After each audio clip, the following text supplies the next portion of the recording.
Radio X. Johnny Vaughan. Radio X. Well, it's a very noisy studio from which you find our podcast this evening. In fact, to many people, Woodman, it must sound like a pub very near where we work. There's a lot of people in this studio, and the sound of glasses and liquid pouring into the glasses. Yeah. And also music in the background. That's right, and people, lots of people in the Sunta, studio. you're the voice of authority. Sunta, just reassure them that we are actually still in the studio. We are very much still in the studio. We really are, absolutely in the studio. It's so stupid, but this is what it's like after we just let our hair down a bit, and it does sound like a pub. But on this week, we've launched Blame Bono. We have. Which will be back Monday, so you can listen to all those. That's right, yes. It's radio's biggest cult. It is. We've also got survival snacks. Yes. The tiny bits of snackery that you've survived on. Yes. I can't explain it any better. And then, of course, today we had the glory of the old tartan jumper. And on Monday we will be having the commando workshop, where we'll be going through that therapy for everyone else who received a rally commando instead of a chopper, which they wanted. We will help you through that difficult time. What did you get, Gav? I had a chipper. They're They were. Here's the podcast. And thank you very much for listening. Radio X. Johnny Vaughan. X. Woodman, how are you? I'm very well, thank you, Johnny. Sunta, Very well, thank you. what did you do for the week? Good weekend? Anything notable? Really good. I saw my little brother, which is always fun. I went How old is bananas he? on Friday. He is 31. Okay, let's go to the bananas bit. you went bananas on Friday. Yeah. It's my boyfriend's birthday. It's your boyfriend's birthday, and you're having a bit of a get-together in a pub with about 30 people. Yes. And what happened then? What happened? How did it go? I have vague memories of dancing. Did anyone complain because you were being too responsible? Yes. Not bananas enough. Because I hate that. Could you tell him to go bananas? He's behaving far too responsibly. So, did you go all the way through? Did you push on through Friday night? We pushed on through, yeah. What time did you responsibly finish? No idea. When did you recover? Was it Sunday? Late Sunday? It was- Easy, Gav. This is almost like the police now. Yeah, come on. Take it, Gav.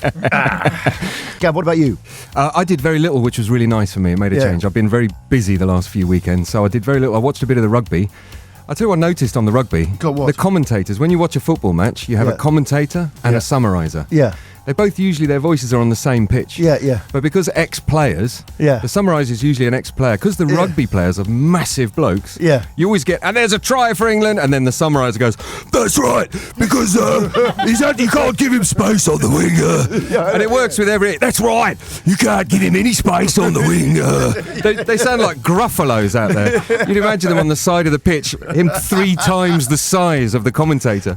I would say, and I can say this with my hand on my heart, that there is nothing on earth more dull and less engaging than rugby build-up. All they talk about is the atmosphere, though, is incredible. Tell us a little bit about the atmosphere down there. You're thinking, how can you tell people about atmosphere? Just put the microphones Well, it's up. a great atmosphere.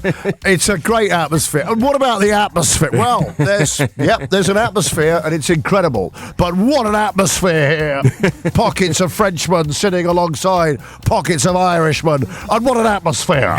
Radio X. Johnny Vaughan. X. Now, Sunta, we were talking about your boyfriend's big night out on Friday. We've got an update on this. What's happened? I've had a message from a friend of mine who can't remember how she got home. What's her name? Alex. This is Alex.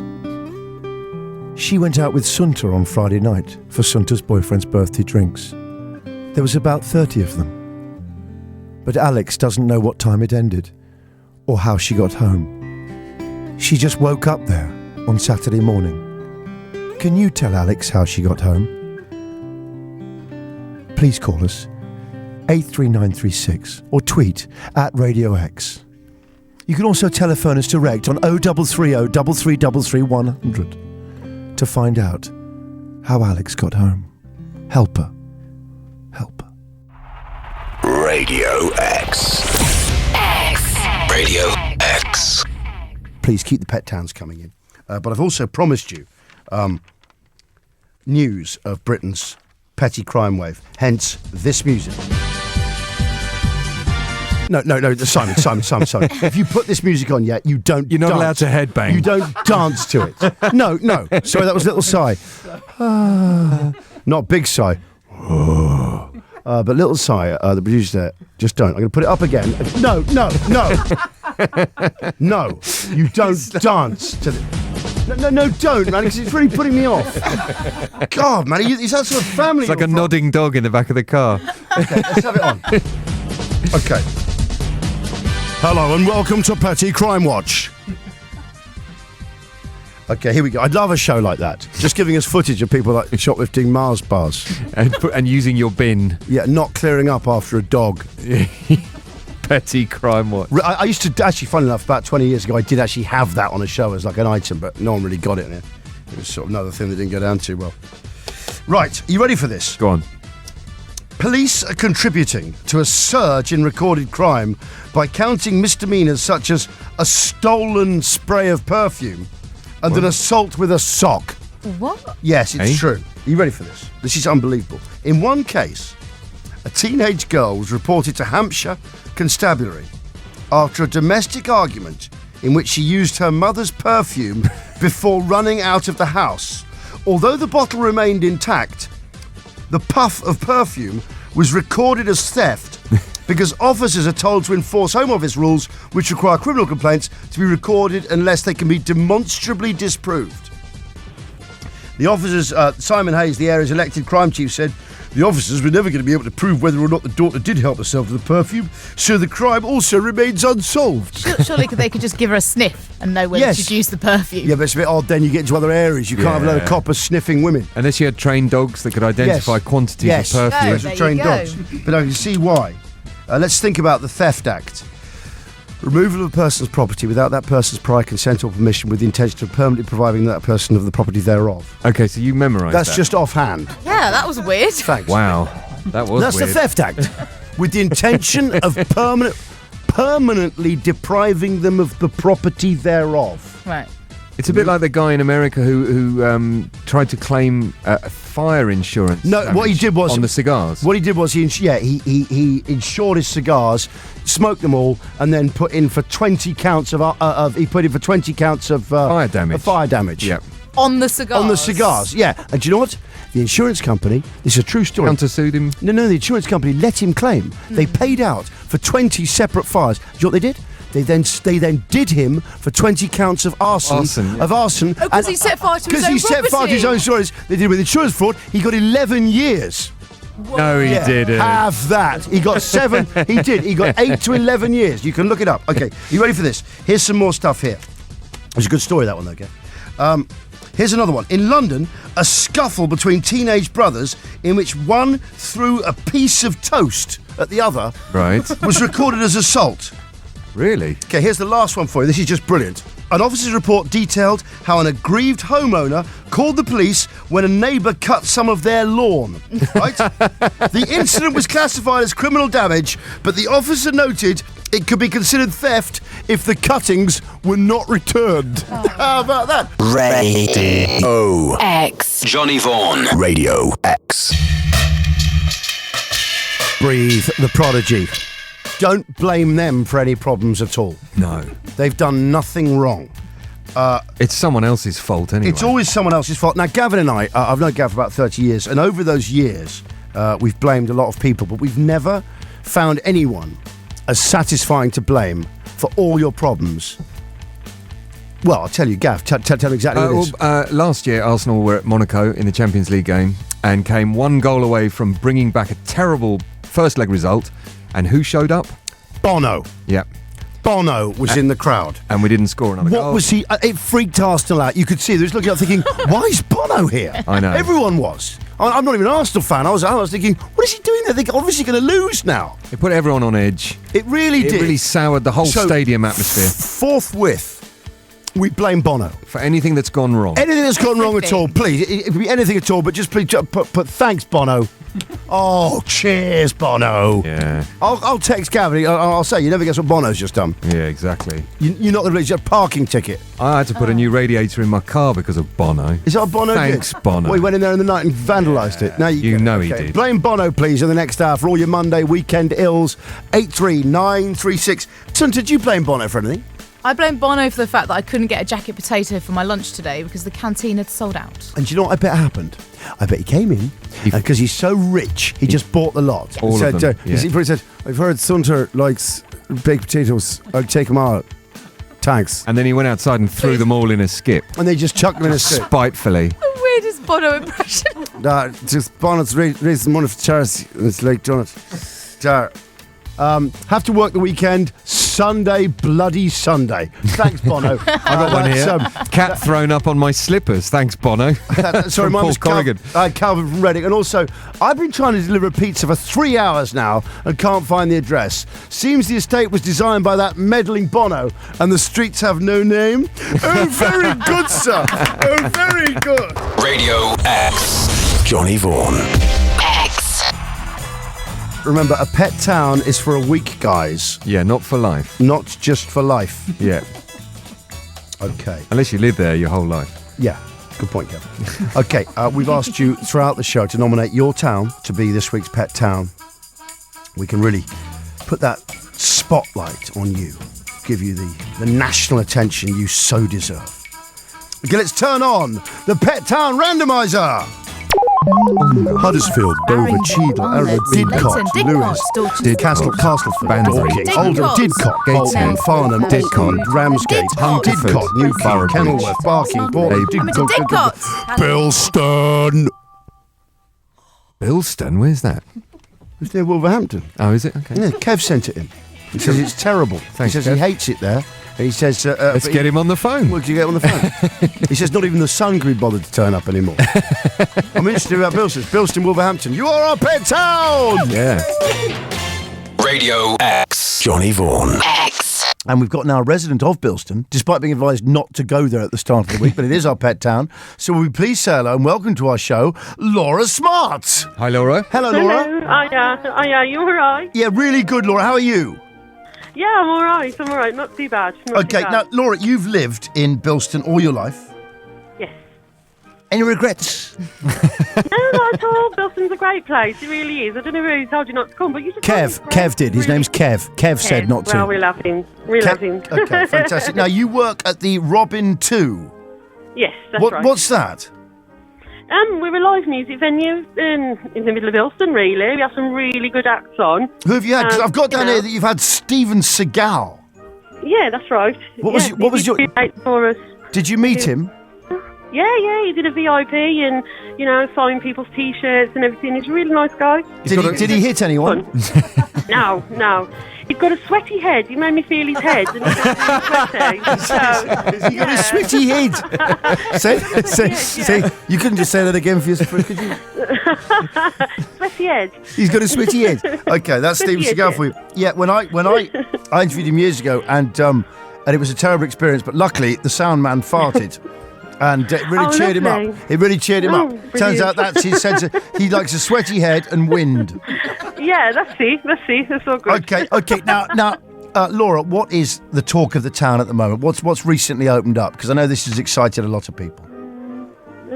Well, there's the Poundland. There's a Poundland, isn't there? Yeah, there's a Poundland. They were queuing down the road to get in on the day. Ghetto blaster outside. Is it like the Apple store? Yeah, it really was. It was great. It was a really good day. Was it like the Apple store? Very good, Woodman. I love Pound stores. Yeah, it's good. And lastly, who's your local celebrity? Because this is going to blow people's minds out there. Yes, Don Powell from Slade. Oh. Got a number Slade? Yes, Slade. Of course, it's Bilston! Listen, Laura Smart, you have been a star. Thank you so much. Radio X. Johnny Vaughan. Radio X. I was out for dinner with the girls the other night. Which girls? The girls. I just went out for dinner with the girls the other You've got a harem. No, we were talking, we were just gossiping, I was just having a bit of gossip. Yeah. Right, your girlfriends. Yeah, I was just out with the girls, all right? Me and 4 girls went out. I went out for dinner with about 5 girls. Sometimes I like to sit down with the girls. Right. Okay. I'm a woman's man. And no time to talk. I've got no time to talk. None. But you can tell that, I think, by the way I use... That's true. My walk? That's okay, right. Okay, Gav. And because they open up, because I've got such an easy charm. You're in the friend zone. Sorry, I was just thinking, because yesterday we had a laughing fit on the show. Because we were talking about how that song, I want to love her with a slow hand. I want to love her with an easy touch. And then, easy touch. But what is an easy touch? It's just like the touch of an old gentleman. Yeah, touch of an old gentleman. Anyway, I was out for dinner with the girls, and they were talking about some of the terrible things their parents have given them as really bad advice, which is what I'd like to be looking at in this first hour. And it was one of them, Flora. Her mum said to her as advice. Now, she's been happily married, her parents aren't divorced, and her mum's turned round and said to us her bit of advice, never settle like I did with your father. My mum told me that if my knicker elastic snapped, I should just walk on and out of them without looking back. I've no idea why she volunteered that piece of advice. She must have been through it herself. That's from before. Mandy in Enfield. Thank you very much indeed, Mandy. Gav, what else we got? I've got, my mum told me she can completely understand why some people don't want children, to the extent of discouraging my mum me, said that to me from having kids. My mum said that to me And as me well. as well. All right? Yeah. We all got that Yes. in common. Don't ever have children. The other one they love to do is when they've got their own parents, or my grandparents are dead, but when you get your mum and dad, or particularly mums, will look at their own mum, and they'll turn around and go, if I ever get like that, just shoot me. I like this one. My dad used to shout, quick, we can make this, instead of looking both ways when crossing the road. Oh, that's awful. That's from Matt. That's brilliant. That's in the Hall of Fame. X Radio X. My dad gives some... It's not that, he's just coming out with more and more ridiculous I think he's got... Almost like he's taking the Mickey. Yeah. I use the word Mickey, avoiding the P word. Yes. Out of almost being fogey-ish. Okay. And pompous. He's caricaturing it. Yeah, he was saying, why do we need... Cause I was told I was going to I was working on another music station. He goes, well, more new music. I was like, what? It doesn't want new I was like, music. what? You love music. He's going, well, why do we need more new music? We've got enough. I was like, what the are you talking about, The catalogue's Dad, full. you've gone mad. This time you've gone mad. But I'm not sure if he was taking the mickey out of being narrow-minded in that way. Trying to come across as like Earth's most narrow-minded human. Just to amuse himself. Yes, just because he likes seeing me just cheesed off. Because early on I'd slightly gypped him over another issue. It's funny, you're not going to believe this. He's going, I'll tell you what, John. I don't know why you're working on a music station. What do we need no new music for? He says, I tell you what, they should stop making all records for a year and fix all the potholes. What? What, all the musicians? I was going, Dad, that's not even an issue. They're not connected in any way. Potholes for music. Potholes for music. Johnny Vaughan. Radio X. Radio X.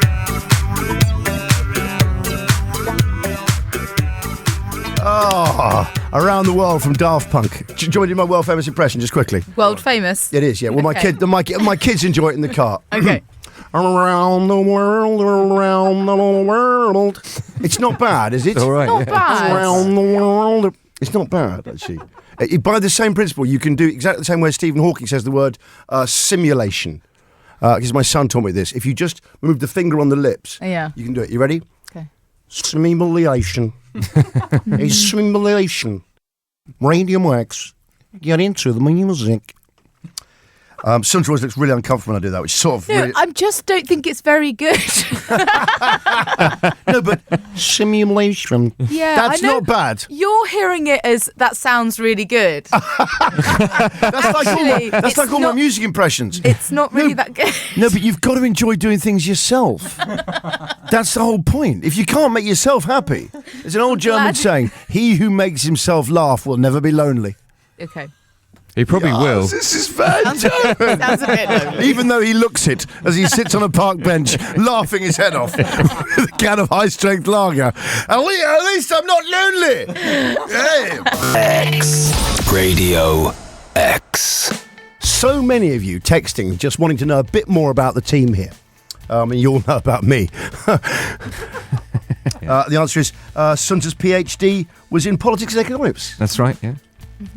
Dr. Sunter Templeton. Dr. Templeton. Dr. Templeton. That sounds great. It does. It sounds really well paid. Doesn't it? It really does, doesn't it? Dr. Templeton. Yeah. Oh, Dr. Templeton. She's a consultant.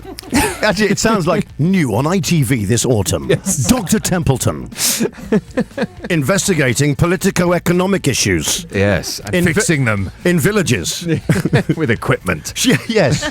She goes into villages and fixes their crumbling economics. Okay, John, let's get into a straight place here. Have I got time for that? Okay, fair enough. I've got a good text here that just came in. Wait a second, I've got time for one bit of showbiz news. Oh, right, I haven't then. We've got a new system here. It's really high tech. It is. What we've done is, to keep me to time, what happens now is the producer, Big Si, as opposed to the other producer, Little Si, Stands urgently. he stands there with a whiteboard on that just has the time. I've got to shut up on it. Which we've now gone past. Yeah. I explained His that. board says 1756 and 30. That one says 1756 and 57, 58, 59, 1757. Radio X. Radio X. Rolling Stones, Give Me Shelter, right here, which we just actually looked up the lyrics for, because it occurred to us that none of us, with any confidence, can ever sing along with the Rolling Stones song. Because he shouts Ever. everything, yeah. It's just, That's you it, just really. don't know, yeah. No. And you just... And no one knows. It's true, yeah. I caught the hurricane. Anyway, file that under Stephen Hawking, right? Okay, fair enough. So it wasn't an attempt. Radio X. Johnny Vaughan. I was reading in the Times. The Greek gods got barley, wine, and slaughtered oxen. The deities of ancient Carthage may have dined on roasted children. The shadowy entities worshipped at Stonehenge. Do you know what they were given? What? Cheese. Cheese. That's right. What, cheddar? No, they bought offerings of cheese. Traces of food uncovered at Durrington Walls, a Stone Age settlement nestling in a vast circle of earthworks 2 miles northeast of Stonehenge. Stonehenge. You can't say it like it's Final Tab. It's terrible. Let's do Stonehenge. Let's just do Stonehenge. No one knew Yeah. Hey, Gav. who they were Yeah. or what they were doing. Dig, dig, dig, dig, dig, dig. So, we'll do Stonehenge. Well, it's one. Okay. Traces of food, anyway, have been uncovered, and it reveals they did bring gifts of cheese. Analysis of 4,500-year-old fat residues clinging to pottery shards point to ceremonial offerings of cheese, lavish winter feasts, and rituals in which pits dug into the floors of abandoned houses were filled with unfinished meals. So Wow. they just, if they hadn't finished the food, they'd just bury it in That's the ground. the as an original offering. ploughman's, isn't it? Yeah, it's like a ploughman's. They plough it up. Really old. Yeah, just put cheese. There's no such thing as a ploughman's. There's no, like, half a tomato in No, there I've as checked well. the history of it. I've checked the history of it. It's a load of rubbish. Of There was course no it such is, thing. yeah. Ploughman's didn't have lettuce and tomato and cheese at the same time. And half a cucumber.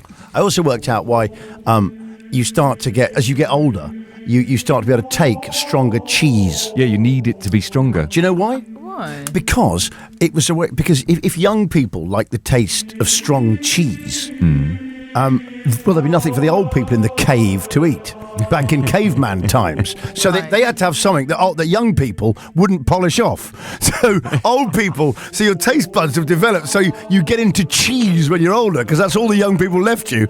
Essentially, the young people just left old people just old cheese to eat. I'll just give them some old cheese. And they went, thank you very much. It's delicious. Thank you for this old cheese. I appreciate that. And that's all they got. I'll just give them some cheese. So it's been kicking around for years, and they just got a taste for it. Anyway, Gav, if you had a cult, Yeah, what would your followers bring you? I would, well, in the branch Gavinians. Yeah, is that what you're calling yourselves? That's my cult, yeah. No, the With a Gavinians. Sort of depressing complex. Yeah, okay. But what are they bringing you, Gav? Bacon sandwiches and envelopes of cash. The gift of cash. Those two things. I bring you cash. Yeah. Thank you very much. Thank you. Sunta, what's happening already? That's a cultish name. Yeah, it is. What's happening at the Temple of Sunta? Vodka and glittery things. Johnny Vaughan. Radio X. Radio X. Right. You all right, Suns? Very good, Thanks thank for the you. tea. I didn't want to nag you earlier because normally you come up with tea after your 4 o'clock bulletin. Because Sunta does make a cracking cup of tea, and I'm not just saying that as some kind of mind game. No, it doesn't taste of fish. It doesn't taste of fish like Sires did. Yeah. I haven't had one of your cups, so I don't know. I can't really compare it yet, because you haven't yet to offer to make one. Yeah, normally because I'm working. Right. Anyway, yesterday I was telling you about the hell I'm in at the moment, because I've got my television and my sound bar are both made by LG, but they've both got separate remote controls, which means that if I turn the TV on, now the TV remote control doesn't operate the sound bar. Right. But the sound bar can operate both, but only when the TV's on already by the TV or independent remote control. So I turn the sound bar on and then the TV goes off. So it's really complicated. I have to now put my hand in front of the infrared on the telly while I do the sound bar bit. So it's really hard sometimes. You can't get the distance. It's sort of, yeah. No, it's driving me mad. Anyway, you've texted in about, and tweeted in about your push button hell, and here's some of the things we've had. Clyde in Ongar has written about something that's really affecting him in the tech that's tack in his life. He says, Johnny, the central locking on my crappy blue Citroen is broken, so it makes this noise. And he's emailed us the noise, which is great. You ready? That sounds like an evil drill. He does. An evil drill. Yeah. Yeah. Not just as any opposed drill. to good drills. Yeah. Yeah, right. It was a kind drill, but this is an evil drill. That's what it does. So recently I had an altercation with a BMW driver. He cut me off, so I beat my horn. He then stopped in front of me, got out of his car and headed towards mine. Fearing the worst, my wife, who was with me, pressed the central locking on the dashboard. I may as well have leant out the car window and said, yes, I'm scared of you. And here's the odd sound of my doors locking just to confirm it.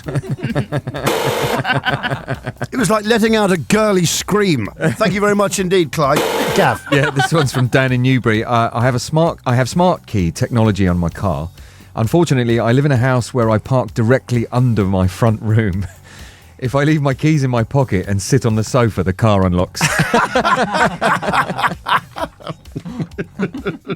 That's a brilliant one. That's really good. You sit down and all you hear is... Oh, God. Oi! And I've got all the latest showbiz gossip. Oh, that was perfect, Sunta. There was such sunshine in your voice. It Thank was you. so shallow. What's the goss? What do you got for us, Sud?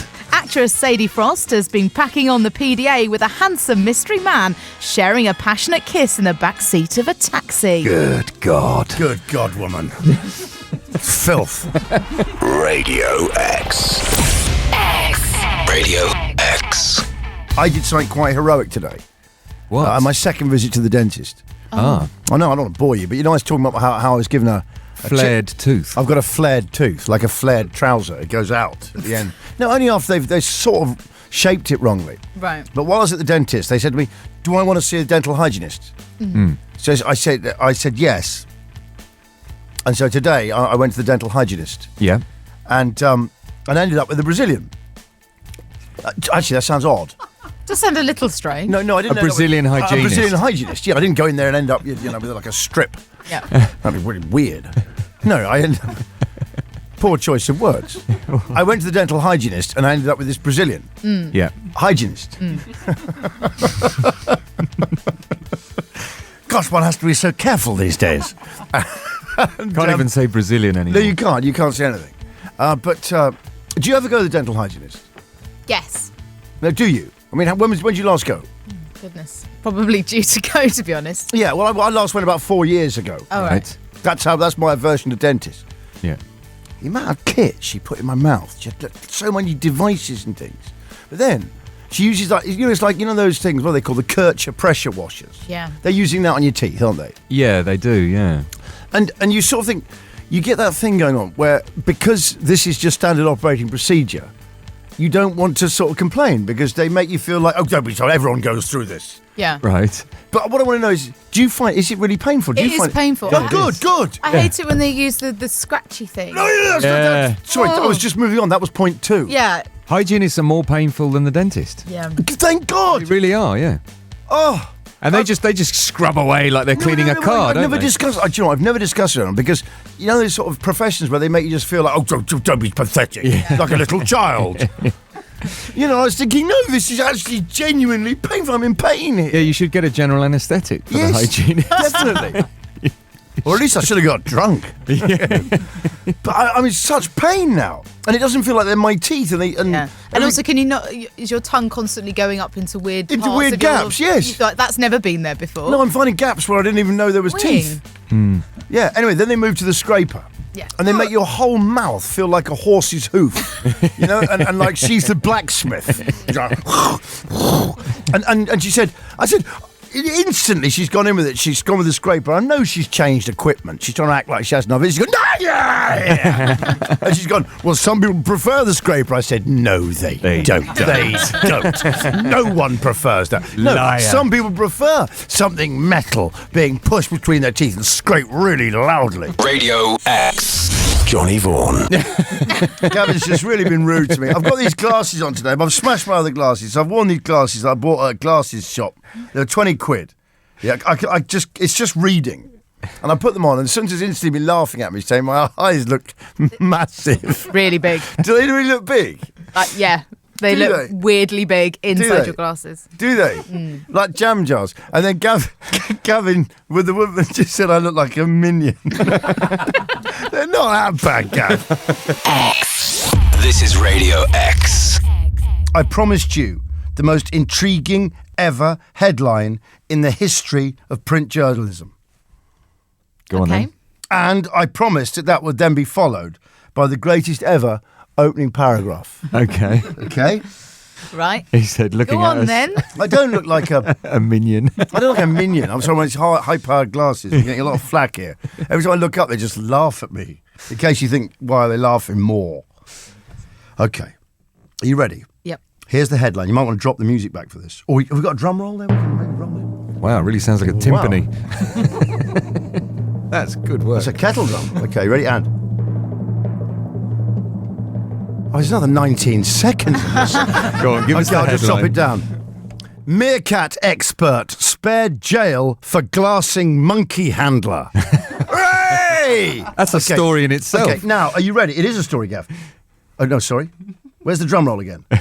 Sorry. Where's the drum roll? Get the drum roll on, because I've got the opening paragraph, the greatest opening paragraph in the history of print journalism for that greatest ever headline. So you've already had meerkat expert spared jail for glassing monkey handler. Right, are you ready for this? A meerkat expert who glassed a monkey handler at a Christmas party in a row over a llama keeper has been ordered to pay £800 compensation. What a party! Radio X. Johnny Vaughan. Radio X. A missing hunter has been found alive in the outback after going without water for 6 days and eating black ants to stay alive. Reg Fogarty was found delirious and dehydrated by police yesterday morning in the remote northern Goldfields region of Western Australia. He's wearing only shorts, a t-shirt, flip-flops and was carrying a rifle. He got lost nearly a week ago while stalking a wild camel. The thing is, if you're going out in that desert and you're hunting camel and you're getting lost, I mean, I'd take more anyway than a t-shirt, flip-flops and carrying a rifle, you know, just in case. Yeah. I mean, this guy doesn't strike me as a real, what I call a belt and braces kind of guy. Yeah, even just a tube of mints. So anyway, he survived by eating ants. Yeah, just some mints. Just some mints. Just some mints to be fine. We asked you yesterday about some of your survival tucker. What did we have in, please? Katie and Bootle, one holiday we arrived at our villa and all the shops were shut, so we made it through until morning with only a packet of mini pretzels. Wow. That is good going. Amanda in Keswick has told me that she survived on Bombay Mix for nearly half a day when she couldn't be asked to get out of bed. She said it was tough. In Keswick, that is. The other day, I survived a traffic jam on the way back on the way to Kent because in my side pocket, in the driver door. Yeah. I was rustling around. I was just so hungry. I just needed something. I've been there for hours. I just found just the end of a packet of fruit gums. I chewed on them real slow, and I got through that darn traffic. That's good. Okay, last one for you. This is Niall in Middleton. I'm an expert in survival. you can make stale bread edible by heating it in the microwave for a minute. And lemonade with cereal isn't as bad as it sounds. Thank you very much indeed, Niall in Middleton. Keep those coming in, please. 83936 or at Radio X. Johnny, my mum went on holiday for 2 weeks. She said, I've got your tea sorted for the next 2 weeks. Don't worry about it. She left me 14 pot noodles. 2 a day. Good woman. I wonder if they were all the same flavour. No, it's 1 a day. That's 1 a day, Gav. Oh, 2 weeks, that's right. Yeah, she just left him one pot noodle a day. I thought she'd done lunch and dinner. That's like they got when they're working on the Burma Railroad. Yeah, She come back and like, we shouldn't joke about that. What am I talking about? I'm currently stuck on the M25, surviving on some Tic Tacs and a packet of Frazzles. Ooh. That sounds quite good. It does. It sounds like a horrible combo. Quite a balanced meal. Really spiteful combo. Sunta, what's your tale of survival? Mine's also pot noodle related. I don't mind that. When I was at university, one of my housemates took a job as the pot noodle rep for the whole university. Wow. So our house took delivery of 50 crates of pot noodle at the beginning of the term. And we ate nothing else but that for an entire year. And did the kettle survive? the kettle was fine. That was your only real problem there. Yeah. But could you smell each other coming? I mean, you sort of think, it'd be someone who's in my particular Chicken curry. Seriously, you must have been able to scent each other out. It was pretty grim, I'll be honest. Here comes one of my sister-in. That place must have stunk. Yeah, it was horrid. Really bad. I did lose quite a lot of weight though. No, but when all of you went dancing, the smell in there. Think, oh God, that crowd are in the pot noodle set. They're sweating pot noodle stock. Just sweating. horrible smell of ours of E numbers. So they're on the E's. Yeah, E 619 to 7,000. I once survived a whole evening on stale ice cream cones. I was unable to go out as I was having a Gavin and Stacey marathon. That was from Jay and Thurrock. Nice. Do you know, when I was in my misspent youth, that's shocking, isn't it? That's got everyone laughing. I was unable to leave the house. He couldn't leave the house. I actually did a sort of conversational double take on that. Well, if it's a marathon, then he must have had a box set or something. Yeah. So he just couldn't stop. Jay, press pause. He just press pause and phone the pizza. Because he was just like, yeah, man. Yeah, there's a reason he couldn't be bothered to move. Yeah, right. Exactly right. I've been so hungry once. This is the hungriest I've been. I've been sitting. This is my misspent youth. I've been sitting there. Yeah. Watching telly. And we were so hungry, all of us. We just watching the telly, and I was so hungry. There's an advert came on. I've got to tell you now, this was in the big house. And when you were in the Navy, when I was in the Navy, we're all sitting around watching the telly. We're starving hungry, really, really hungry, and no prospect of food. No prospect of food at all. We're sitting there watching telly in the association room, and this advert for Bounce came on, the dog food. And in the advert, they pick up a little bit with a fork. It's got jelly dripping off it, and it went. And the guy on the advert went, "Whole chunks of beef." And I was sitting next to this guy, Jelly, who's sitting next door to me, and I turned around to him, and I suddenly realised my mouth was watering. I looked at him, and he goes, "I know it looks tasty, doesn't it?" It was awful. And we looked around, we realised all the lads were drooling over a dog food ad. Whole chunks of beef. Radio X. Radio X. Okay, it's time for Gav's Hero. You're the best around. Nothing's gonna ever keep you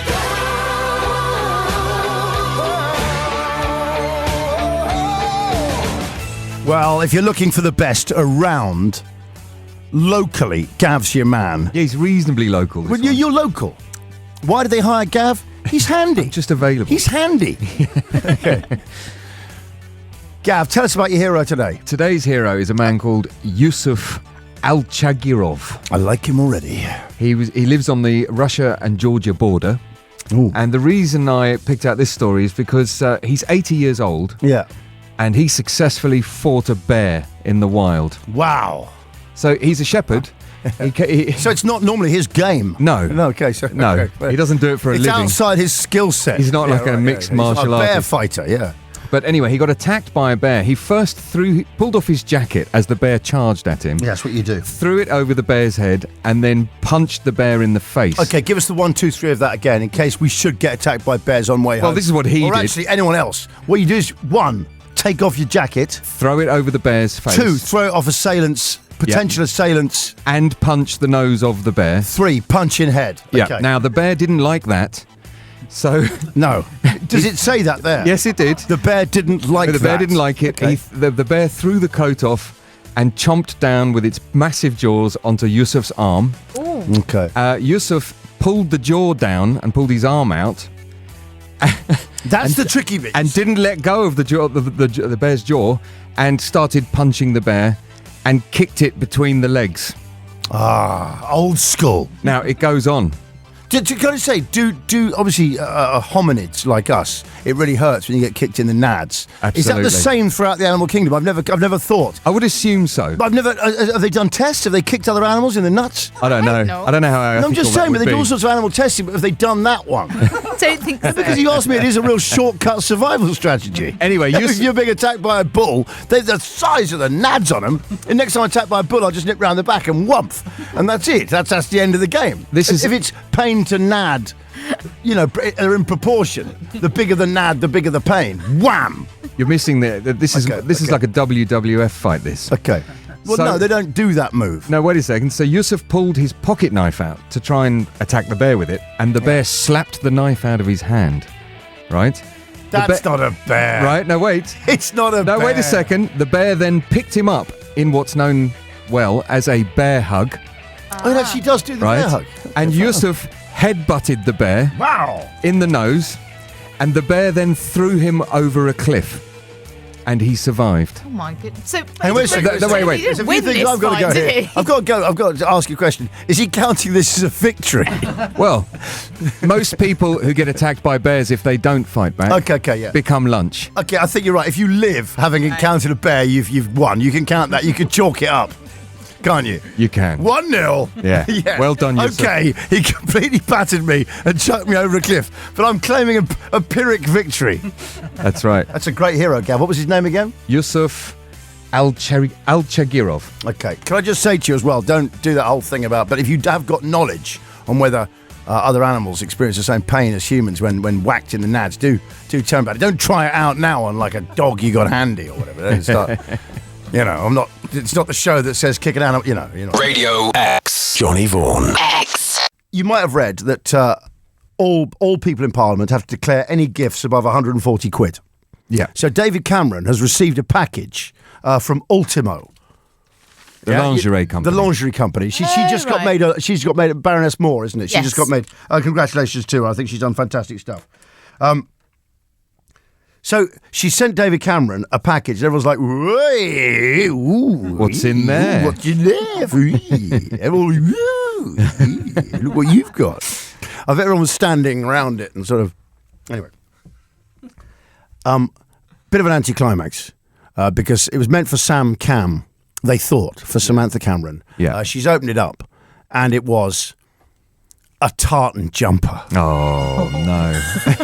And that's a letdown. Well, I suddenly thought there should be a new phrase in the English language. I got the old tartan jumper treatment, I'm afraid. What happened? No, it's just a gift you thought was one thing, but definitely in fact is another. not. But I hope they haven't built a night round it. Yeah, they won't open the underwear. Instead, there it was. Nothing more spiteful on God's earth than a tight tartan jumper when you're expecting something good. With scratchy, wiry wool. Oh, it's all right. That'll just exfoliate mildly. it's like a peach scrub. If you're Scottish, it won't take your tan off. No. No, it won't. It'll burnish the skin. Oh, it'll burnish the skin and stop impure thoughts of lust. Aye. Put this jumper on before he has any lustful thoughts. A chastity jumper. Anyway, thank you so much. We've been looking at all your disappointing presents. I asked for a Hornby Intercity 125 train set for Christmas one year. I got Thomas the Tank Engine. Not impressed. That's Ollie, 27, Woodrow in Kent. Could you please put your ages on all your texts? Make them up if you have to. I asked for a new bike for Christmas. I got post-it notes and stationery because I needed to be more organised at school. That's Dave, 17. I'm going to add ages if you don't put them on. Sunta. I've got one. When I was a kid, it was my birthday, and I really wanted a Barbie. All my friends had Barbies, so I was really excited to get the Barbie. Yeah, go on. I opened it, and it was a Cindy. Oh, such a difference, though. Such a difference. In terms of scale, I mean, it puts you out the swapping thing and everything. Yeah, everything. You can't put Barbie clothes on the Cindy doll. No, you can't. Of You're course you out can't. of the loop. I was really ostracised from my group of friends. I bet you were. Yeah. You were just a different... believe me, I've been through it all myself. The St. Michael's trainers, My parents, no, they just got it wrong, but not every time. Yes. My dad's an engineer, and he just is so practical. Logical. Well, he follows that Marcus Aurelius principle that you can actually get the start of Gladiator. Ask of each thing what is it in itself, in its own substance. And then decide to purchase the cheaper version. Yes. And he'd look at it, and then, funnily enough, having asked each thing what is itself, I always got exactly right, Gav. Yeah. I wanted a Lacoste polo shirt, pastel pink. It was the 80s. I got a Le Shark. And then he's just put one word, arse. That's Gav in Nottinghamshire. Thank you very much, Gav. When I was 16, I asked for a bass guitar for Christmas because me and my friends were forming a punk band. And unlike most, I actually wanted to play bass. No, I did the same thing. Can I just tell you that, Greg? Don't worry about it. Come Christmas, my dad presented me with an acoustic guitar and a book on how to play country and western. That is the old tartan jumper, man. He slipped you the tartan jumper there. That's Greg in Bedfordshire. Gav, what do you got? I asked for a motorbike. They got me a 2-man kayak. Radio X. Johnny Vaughan. Radio X. Well, that was the podcast. I think we did that rather well. Yes, we did. We're still in the studio. Yeah, we are. And it worked well. Yeah. How was it for you, though, son? It was very good for me. I'd like to say congratulations on us being on air for a month without anything happening. And actually, they haven't come down on us from upstairs at all. No, they haven't. We're nearly sleeping through the night, but we're a month old. Yes, exactly right, Gav. That's right. Oh, new father. Radio X. Johnny Vaughan.